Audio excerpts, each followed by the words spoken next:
یہ بہت زیادہ دنوں کی بات نہیں ہے. آپ کو یاد ہوگا کہ مارچ اپریل 2020 میں ٹی وی چینلوں پہ ہنگامہ برپا تھا کہ اس ملک میں بھارت میں جو کورونا پھیلا ہے اس کی ایک ہی تنظیم ذمہ دار ہے، وہ تبلیغی جماعت ذمہ دار ہے.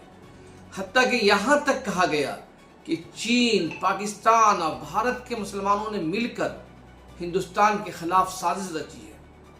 اور ٹی وی چینلوں پہ ایک بڑے بڑے جو ڈیبیٹ ہوئے، اس ڈیبیٹ میں بتایا گیا کہ تبلیغی جماعت کی وجہ سے پورے ہندوستان میں کس طرح سے کورونا پھیلا ہے. اور ٹی وی چینلوں کے اس ڈیبیٹ کو دہلی کے وزیر اعلیٰ اروند کیجریوال، تلنگانہ کے وزیر کی حکومت اور خود مرکزی حکومت کے جو سینٹرل گورنمنٹ کا جو ہیلتھ کا جو بلیٹن آتا تھا اس میں بھی یہ دعوے کیے جا رہے تھے.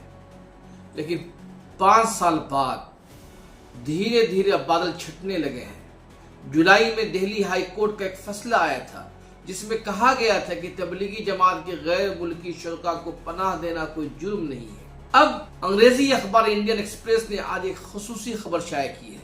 اس میں کہا گیا ہے کہ جو ٹی وی چینلوں پہ جو کلپ چلائے گئے تھے کہ مولانا سعد کاندھلوی اس تبلیغی جماعت کے مرکز میں کہا تھا کہ کورونا کوئی چیز نہیں ہے، اور یہ جو سماجی فاصلے کی بات کی جا رہی ہے، ایک دوسرے سے دور رہنے کی بات، اور لاک ڈاؤن کی بات کی جا رہی ہے، اور ماسک پہننے کی بات کی جا رہی ہے، یہ سب جھوٹ ہے.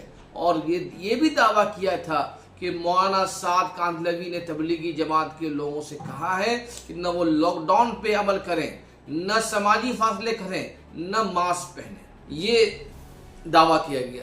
اس وقت نظام الدین پولیس اسٹیشن کے جو ایس ایچ او تھے، انہوں نے 30 مارچ کو پولیس اسٹیشن میں ایک شکایت درج کی. اس کے بعد مولانا سعد کاندھلوی کا ایک لیپ ٹاپ ضبط کیا گیا.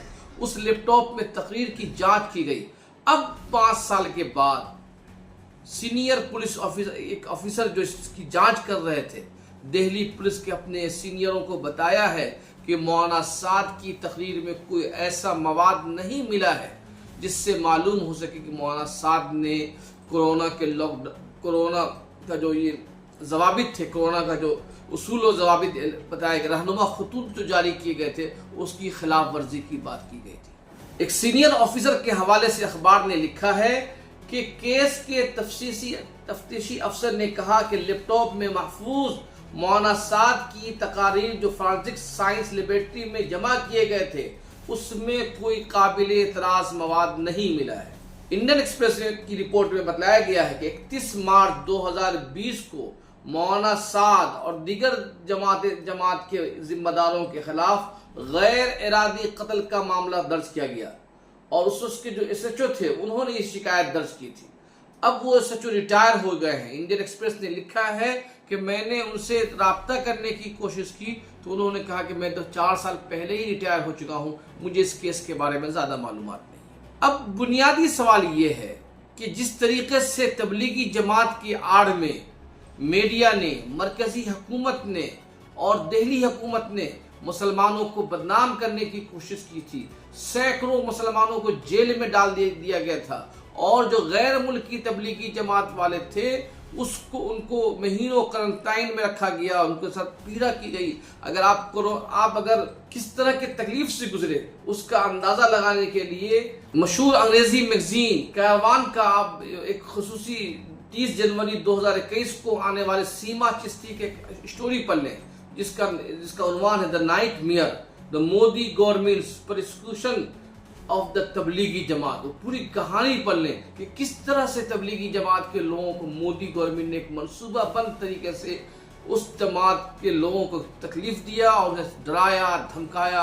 اور اس رپورٹ میں بتایا گیا ہے کہ یہ سب چیزیں جو پیڑھا سے گزارا گیا تبلیغی جماعت کو، اس کے پیچھے پورا ایک مقصد کار فرما تھا، اور مقصد یہ تھا کہ کسی طرح سے تبلیغی جماعت کو ہندوستان میں بین کر دیا جائے اور پوری دنیا میں اس کو بدنام کر دیا جائے. اس کے پیچھے مقصد تھا. لیکن ہوا کیا؟ اب ایک آکار پٹیل بہت مشہور جرنلسٹ ہے، ان کا ایک آرٹیکل چھپا تھا اس زمانے 1 سال پہلے. اس میں انہوں نے یہ کہا تھا کہ آکار پٹیل نے اپنی ایک رپورٹ میں کہا کہ کس طریقے سے تبلیغی جماعت کے لوگوں نے کے نام پر